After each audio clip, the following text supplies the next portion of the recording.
ओम श्री गणेशाय नमः। आप सुन रहे हो शिव पुराण महात्मा। चंचुला की प्रार्थना से ब्राह्मण का उसे पूरा शिव पुराण सुनाना और समय अनुसार शरीर छोड़कर शिवलोक में जा चंचुला का पार्वती जी की सखी एवं सुखी होना। आगे की कथा आप सुनिए। चंचुला जी ने ब्राह्मणों से उपाय मांगा था कि मुझे मेरे कर्मों का उपाय क्या है। ब्राह्मण बोले, नारी सौभाग्य की बात है कि भगवान शंकर की कृपा से शिव पुराण की इस वैराग्य युक्त कथा को सुनकर तुम्हें समय पर चेत हो गया है। ब्राह्मण पत्नी, तुम डरो मत, भगवान शिव की शरण में आओ, शिव की शरण में जाओ। शिव की कृपा से सारा पाप तत्काल नष्ट हो जाता है। मैं तुमसे भगवान शिव की कार्तिक कीर्ति कथा से युक्त उस परम वस्तु का वर्णन करूंगा जिससे तुम्हें सदा सुख देने वाली उत्तम गति प्राप्त होगी। शिव की उत्तम कथा सुनने से ही तुम्हारी बुद्धि इस तरह पश्चाताप से युक्त एवं शुद्ध हो गई है। साथ ही तुम्हारे मन में विषयों के प्रति वैराग्य हो गया है। पश्चाताप ही पाप करने वाले पापियों के लिए सबसे बड़ा प्रायश्चित है। सत्पुरुषों ने सबके लिए पश्चाताप ही समस्त पापों का शोधक बताया है। पश्चाताप से ही पापों की शुद्धि होती है।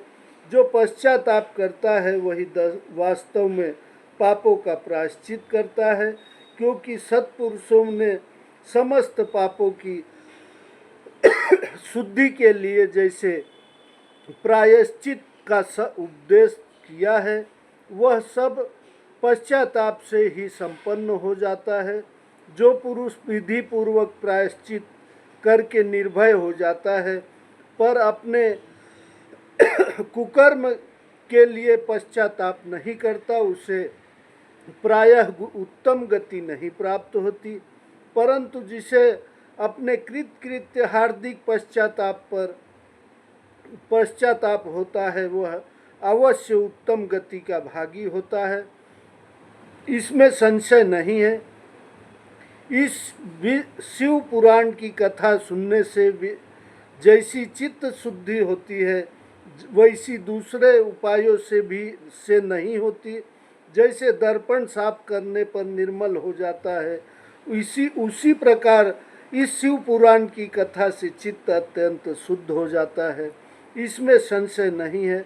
मनुष्यों के शुद्ध चित्त में जगदम्बा पार्वती सहित भगवान शिव विराजमान रहते हैं। इससे वह विशुद्धात्मा पुरुष श्री सांब सदाशिव के पद को प्राप्त होता है। इस उत्तम कथा का श्रवण समस्त मनुष्यों के लिए कल्याण का बीज है। अतः यथोचित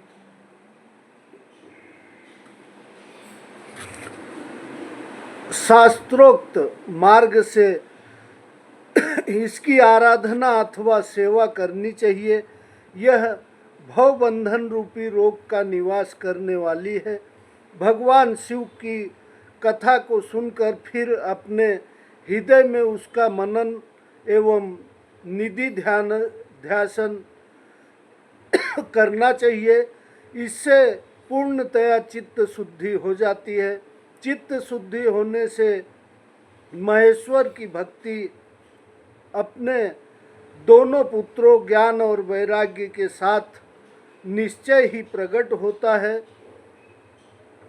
तत्पश्चात महेश्वर के अनुग्रह से दिव्य मुक्ति प्राप्त होती है, इसमें संशय नहीं है।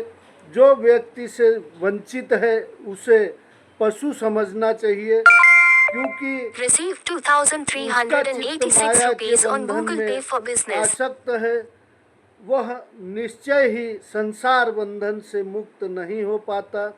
ब्राह्मण पत्नी, इसलिए तुम विषयों से मन को हटा लो और भक्ति भाव से भगवान संसार की इस परम पावन कथा को सुनो। परमात्मा शंकर की इस कथा को सुनने से तुम्हारे चित्त की शुद्धि होगी और इससे तुम्हें मोक्ष की प्राप्ति हो जाएगी। जो निर्मल चित्त से भगवान शिव के चरणार बिंदों को का चिंतन करता है उसकी एक ही जन्म में मुक्ति हो जाती है। यह मैं तुमसे सत्य सत्य कहता हूँ। सूत जी कहते हैं, शौनक जी, इतना कहकर वे श्रेष्ठ शिव भक्त ब्राह्मण चुप हो गए। उनका हृदय करुणा से आर्द्र हो गया था। वे शुद्ध चित्त महात्मा भगवान शिव के ध्यान में मग्न हो गए।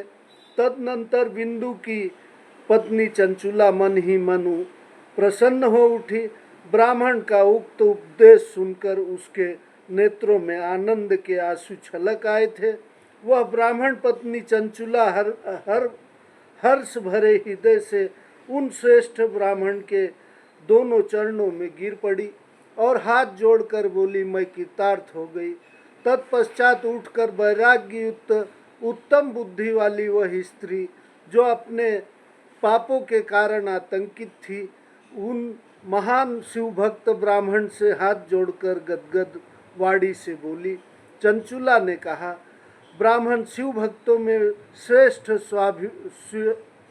स्वामिन, आप धन्य हैं, परामर्शदर्शी हैं और सदा परोपकार में लगे रहते हैं, इसलिए श्रेष्ठ साधु पुरुषों में प्रशंसा के योग्य है। साधो, मैं नरक के समुद्र में गिर रही हूँ, आप मेरा उद्धार कीजिए। पौराणिक अर्थ तत्व से संपन्न जिस सुंदर शिव पुराण की कथा को सुनकर मेरे मन में संपूर्ण विषयों से वैराग्य उत्पन्न हो गया, उसी इस शिव पुराण को सुनने के लिए इस समय मेरे मन में बड़ी श्रद्धा हो रही है। सूत जी कहते हैं, ऐसा कहकर हाथ जोड़कर उनका अनुग्रह पाकर चंचुला उस शिव पुराण की कथा को सुनने की इच्छा मन में लिए उन ब्राह्मण देवता की सेवा में तत्पर हो वहाँ रहने लगी। तदनंतर शिव भक्तों में श्रेष्ठ और शुद्ध बुद्धि वाले उन ब्राह्मण देव ने उसी स्थान पर उस स्त्री को शिव पुराण की उत्तम कथा सुनाई। इस प्रकार उस गोकर्ण नामक महाक्षेत्र में उन्हीं श्रेष्ठ ब्राह्मण से उसने शिव पुराण की वह परम उत्तम कथा सुनी, जो भक्ति, ज्ञान और वैराग्य को बढ़ाने वाली तथा मुक्ति देने वाली है। उस परम उत्तम कथा को सुनकर वह ब्राह्मण पत्नी अत्यंत कृतार्थ हो गई। उसका चित्त शीघ्र ही शुद्ध हो गया। फिर भगवान शिव के अनुग्रह से उसके हृदय में शिव के सगुण रूप का चिंतन होने लगा। उस प्रकार उसने भगवान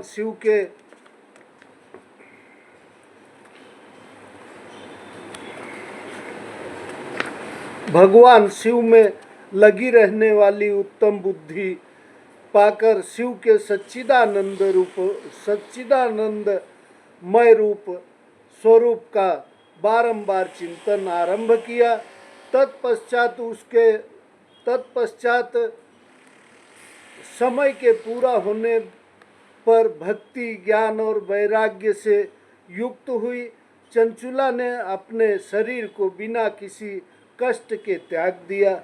इतने में ही त्रिपुर शत्रु भगवान शिव का भेजा हुआ एक दिव्य विमान द्रुत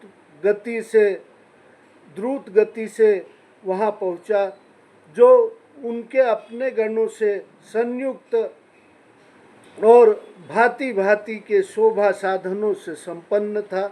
चंचुला उस विमान पर आरूढ़ हुई और भगवान शिव के श्रेष्ठ पार्षदों ने उसे तत्काल शिवपुरी में पहुंचा दिया। उसने सारे मल धुल गए थे। वह दिव्य रूप धारिणी दिव्यांगना हो गई थी। उसके दिव्य अवयव उसका शोभा बढ़ाते थे। मस्तक पर अर्धचंद्र का मुकुट धारण किए वह गौरांगी देवी शोभाशाली दिव्य आभूषणों से विभूषित थी। शिवपुरी में पहुंचकर उसने सनातन देवता त्रिनेत्रधारी महादेव जी को देखा। सभी मुख्य मुख्य देवता उनकी सेवा में खड़े थे। गणेश जी भृंगी, ऋषि नंदीश्वर तथा वीरभद्रेश्वर आदि उनकी सेवा में उत्तम भक्ति भाव से उपस्थित थे। उनकी अंगकातनी करोड़ों सूर्यों के समान प्रकाशित हो रही थी। कंठ में नील चिन्ह शोभा पाता था। 5 मुख और प्रत्येक मुख में 3-3 नेत्र हैं। मस्तक पर अर्धचंद्रकार मुकुट शोभा देता है। उन्होंने अपने बामांग भाग में गौरी देवी को बिठा रखा था, जो विद्युत पुंज के समान प्रकाशित थी। गौरीपति महादेव जी की कांति कपूर के समान गोरी थी। उनका सारा शरीर श्वेत भस्म से भासित था। शरीर पर श्वेत वस्त्र शोभा पा रहे थे। इस प्रकार परम उज्ज्वल भगवान शंकर का दर्शन करके वह ब्राह्मण पत्नी चंचुला बहुत प्रसन्न हुई। अत्यंत प्रीति युक्त होकर उसने बड़ी उतावली के साथ भगवान को बारंबार प्रणाम किया। फिर हाथ जोड़कर वह बड़े प्रेम और आनंद और संतोष से युक्त हो विनीत भाव से खड़ी हो गई। उसने नेत्रों से आनंद अश्रुओं की अविरल धारा बहने लगी तथा संपूर्ण शरीर में रोमांच हो गया। वह समय भगवती पार्वती और भगवान शंकर के उसे बड़ी करुणा के साथ भगवान शंकर ने उसे माता भगवती पार्वती और भगवान शंकर ने उसे बड़ी करुणा के साथ अपने पास बुलाया और सौम्य दृष्टि से उसकी ओर देखा। पार्वती जी ने तो दिव्य रूप धारणी बिंदुक प्रिया चंचुला को प्रेम पूर्वक अपनी सखी बना लिया। वह उस परमानंद घन ज्योति स्वरूप सनातन धाम में अविचल निवास पाकर दिव्य शोक से संपन्न हो अक्षय सुख का अनुभव करने लगी। बोलो सियावर रामचंद्र की जय। ओम नमो पार्वती पते हर हर महादेव। ओम नमः शिवाय नमः शिवाय नमः शिवाय। यहाँ अब आगे की कथा हम आपको कल और सुनाएंगे। जय श्री राम, जय भोलेनाथ। ओम नमः शिवाय। हर हर महादेव, हर हर महादेव।